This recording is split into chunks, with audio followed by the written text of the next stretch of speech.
প্রথমে এখানে আমি 150 গ্রামের মতন মুসুর ডালকে জলে ভিজিয়ে রেখেছিলাম।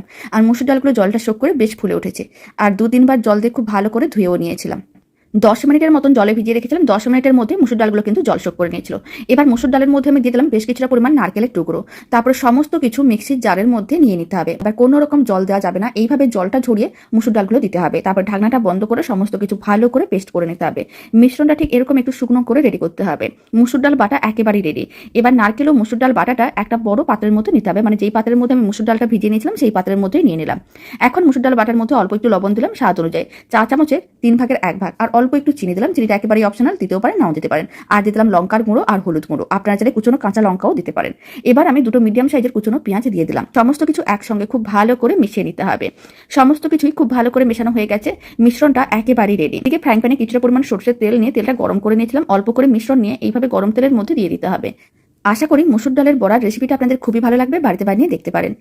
এইভাবে মিডিয়াম ফ্লেমে বড়াগুলোকে উল্টে পাল্টে লাল লাল করে ভাজতে হবে।